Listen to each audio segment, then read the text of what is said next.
E qual é a pauta? Qual é a pauta da conversa? Cara, tem muita coisa Você que manda. O Brasil é um país que tudo acontece ao mesmo tempo e se você demorar 10 minutos para analisar, já foi tudo. Tem que analisar outra coisa, né, cara? É muita pauta, mas vambora. Acho que tá rolando uma loucura aí no Rio de Janeiro, no Brasil afora, sobre essa questão da pauta preta, né? Mais uma vez, Rio de Janeiro tá rolando uma operação, morreu um narcotraficante no Rio de Janeiro e tá havendo uma manifestação por parte de pessoas que são pró-tráfico de drogas, né? Olha que loucura, né? Pró-tráfico de drogas, olha que loucura, né? Mataram um cara lá que efetivamente era o líder do tráfico da comunidade e aí as pessoas estão fazendo manifestação, queimando um ônibus, inclusive, porque o cara foi neutralizado pela polícia militar, pelo BOP. Que loucura, né? Ô Satye, você que vem da comunidade, muitos desses estão lá porque gostam do cara ou porque são forçados a estar lá nessas manifestações? Ninguém é forçado a nada. Na verdade, existe o que a gente chama de anarcocultura, né? Sim. A anarcocultura é muito importante a gente falar disso, que é um pouco da questão da produção cultural de dentro da favela. Nós saímos de Cartola, nós saímos de Joãozinho 30, criando o carnaval para MC Pose do Rodo. Então, assim, a gente caiu bastante, caiu muito o padrão, né? Antes nós cantávamos Aquarela do Brasil e agora a gente canta Antes de Pensar e Matar, Pense da Educação, lá o single do Oruan. E isso faz parte da questão da narcocultura, porque hoje muita gente tem cantado os funks, que os funks, de maneira que figurada, por exemplo, falando do urso, falando de personagens de dentro da favela, e as pessoas estão endeusando esses personagens, e quando efetivamente esses personagens são eliminados, fica aquele sentimento, nós perdemos alguém que gostávamos. A gente cantava sobre ele, a gente ouvia sobre ele, então há uma falta na comunidade, aí gera aquele sentimento de perda no qual as pessoas se sentem obrigadas a ir para uma manifestação, para algum Mas isso é copiado dos gangsters americanos, né? Né, cultuar narco, cultuar tal, é copiado de gangster americano, que foi pro funk aqui no Brasil, foi uma adaptação nossa, que é a cultura popular, né? O funk, na sua originalidade, ele é, assim, uma cultura popular. Há quem tem seus preconceitos com o gênero musical, e isso sim é gênero, tá? O resto não é gênero. Mas o funk, sim, é uma música, é um gênero musical. Funk dos anos 90, você tem o funk melody, por exemplo, com Claudinho Bochecha, MC Cidinho e Doca, que eram funks bons. Hoje não, hoje, infelizmente...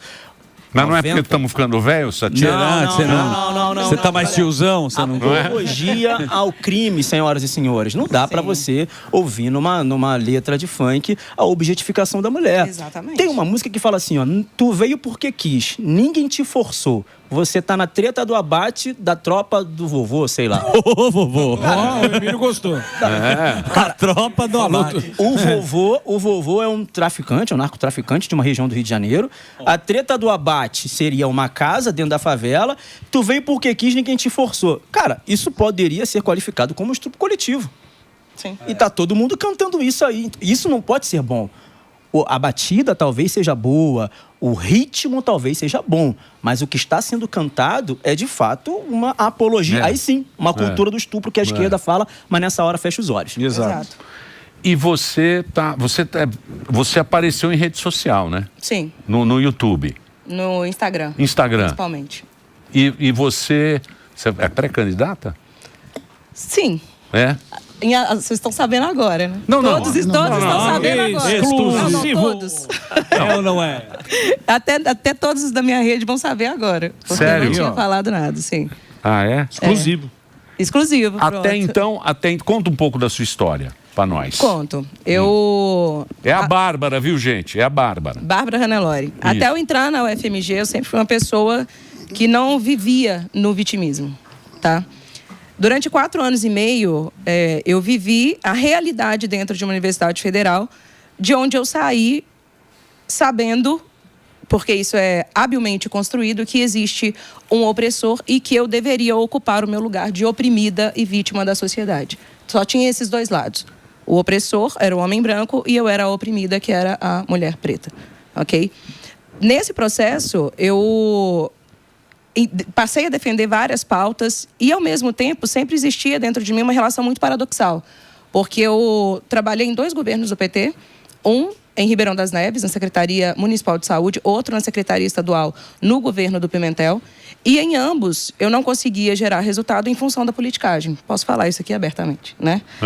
E de lá eu saí e me tornei empreendedora no universo digital de infoprodutos. Abri o Vivo de Música, fiz vários lançamentos de infoprodutos e nunca mais quis olhar para esse lado.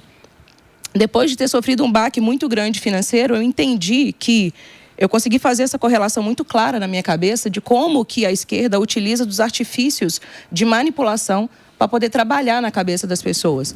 Porque é muito fácil você se colocar como um salvador, porque para toda pessoa que você coloca como um salvador, existe um outro tanto de vítima. E a esquerda vem fazendo isso ao longo de todos esses anos para se manter no poder. Claro. Então, eles conhecem muito bem a psicologia e tudo que se trata da psicologia emocional e usa isso de uma forma muito hábil com toda a população. São as pautas, né? É isso, Tati. É isso que tem. Exato. Você é um cara que, você saiu da favela e você sempre que você contou a tua história aqui. Que é bonita, mas conta a tua história mais uma vez, porque a gente está falando de história de vida aqui. Não, eu fico feliz nisso, eu acho. A favela, eu saí da favela, eu morei na favela do Jacarezinho, que é a segunda maior favela da cidade do Rio de Janeiro, uma favela extremamente perigosa. Quebra algumas narrativas, porque assim, eu vim de uma família muito desestruturada, né? O que seria aí a família desestruturada? O pai que não está casado com a mãe. Se fosse só isso, dava até para passar batido, mas o meu pai era ex-traficante, já foi narcotraficante no Rio de Janeiro, eu perdi um irmão, inclusive, envolvido no tráfico de drogas, e eu sempre falo isso, que é bom, porque assim, a esquerda gosta de vitimizar, você é o que você é porque você não teve oportunidade. Cara, eu também não tive determinadas oportunidades. Eu tenho um irmão hoje que encontra-se preso no complexo de Jericinó, tá preso, no Bangu, tá preso, inclusive. Esses dias mesmo, eu estava em Israel, né, e aí, numa ocasião, o pessoal, que ia ter uma reunião muito importante com a gente do governo de Israel, e o Mossad pediu os meus documentos. Falei, cara, é capaz de sair daqui preso. Ver que é família. Meu irmão, só tem nego ruim lá embaixo, no Rio de Janeiro. Enfim, vim de uma situação difícil financeiramente, de uma situação difícil no que diz respeito à moradia, mas mesmo assim nós vencemos. Agora, é óbvio que eu luto contra a romantização da favela. Hoje você tem muitos funkeiros e tem muita gente influente da favela que fala assim, a favela venceu. A favela não venceu. Eu venci, algumas pessoas venceram que moravam na favela, como Flávio Augusto, como Rick Chester, como o Thales do G4 Educação, que saiu de Santa Amaro. Total. Muitas pessoas venceram, mas a favela como um todo não. Enquanto nós tivermos falta de saneamento básico, enquanto nós tivermos gente vendendo maconha na porta da casa de uma senhora, enquanto nós tivermos a hipersexualização da mulher e uma série de coisas ruins que existem lá dentro da favela, porque favela, do ponto de vista habitacional, é uma porcaria. Bom, eu posso falar porque eu vim de lá. É um lixo, é uma porcaria. Pode tentar me cancelar. É impossível cancelar quem já nasceu cancelado. Ela é só boa na TV Globo, na novela. E é maravilhoso. Até o bandido é bom na TV Globo. Na novela é legal. Não dá, entendeu? Então a gente realmente fala sobre esses temas. E são temas importantes, pertinentes. Eu acabei de escrever um livro chamado O Mínimo sobre a Favela. Eu lancei o Capitalismo e a Favela, foi muito bacana. E agora eu lanço o Mínimo sobre a Favela, que eu falo sobre a história da favela, sobre esse aspecto, tudo que aconteceu. E por que a favela é o que é? É óbvio que não dá para romantizar. Houve, sim, uma falha estatal de gestão governamental, de promessas a pessoas de moradias dignas, e isso acabou não acontecendo. E essas pessoas, por si só, decidiram tomar uma decisão, tomar uma atitude, que aí foram para o Morro da Providência. O Morro da Providência era exatamente isso. Já que o governo não toma providência, vamos tomar nós a própria providência, o primeiro morro, a primeira favela do Rio de Janeiro. E lá havia uma planta e tal, uma planta que era uma planta até difícil de morrer, cujo nome também era favela. Essa planta veio do Nordeste, inclusive. Então a favela tem muita essa miscigenação cultural também, entre nordestinos, entre cariocas e inclusive imigrantes da Europa também, que estiveram dentro da favela. E isso, inclusive, vai originar um gênero musical, e isso também é gênero que é conhecido no Brasil todo e é parte da nossa formação cultural, que é o samba. Bonito. O samba hoje é a nossa música, é a nossa cultura.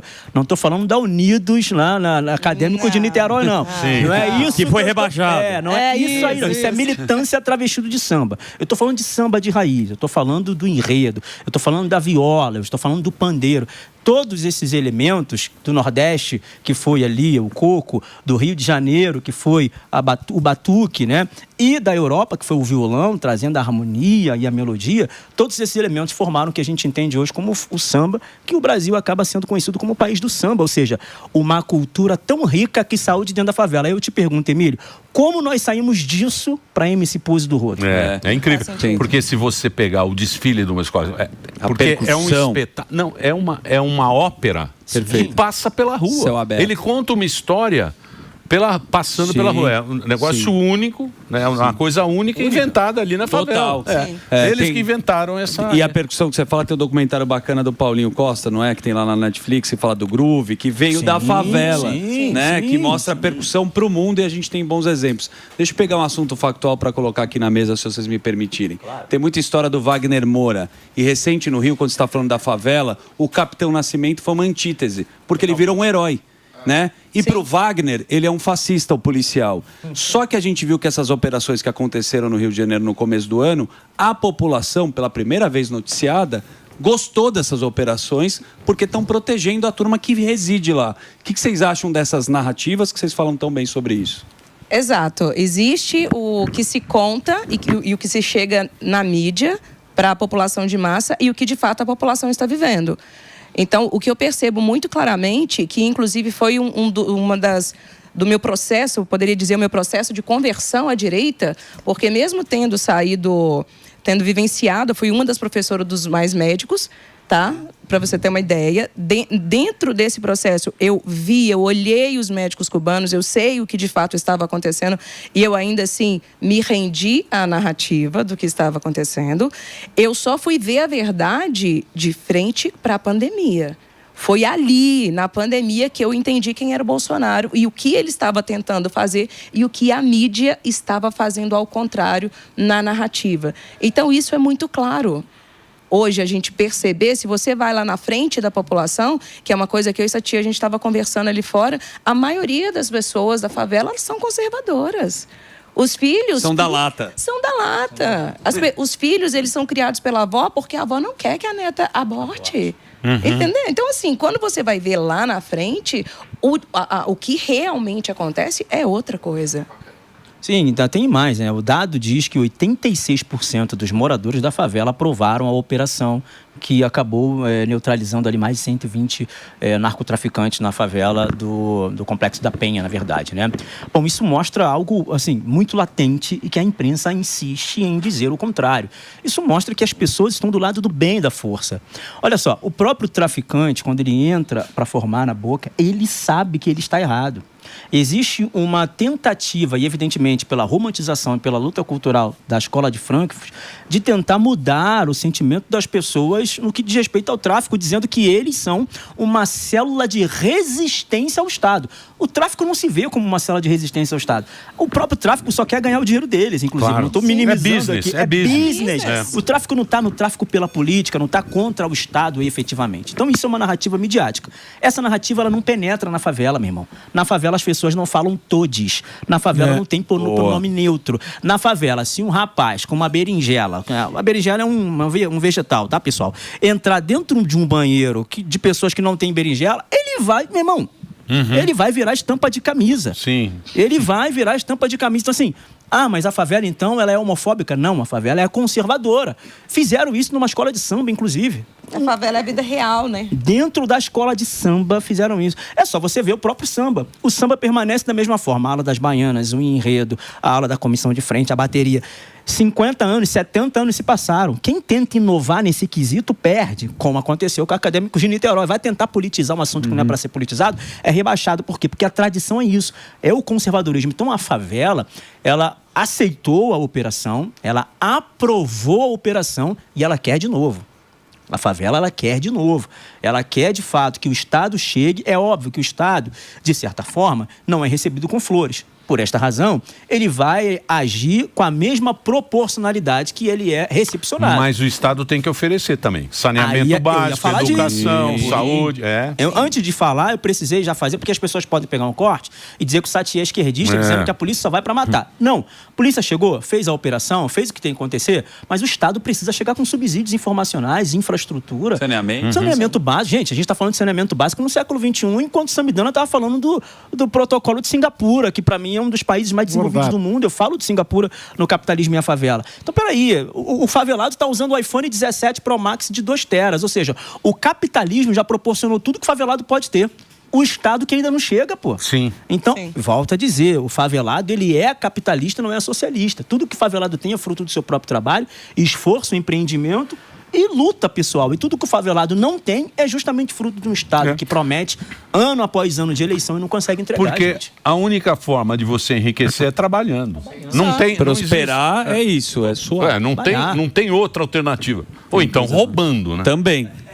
Aí tu vai virar- Tem quem defenda também, né? Fala Temos que é mais exemplos aí, né? Que estão explodindo aí, né?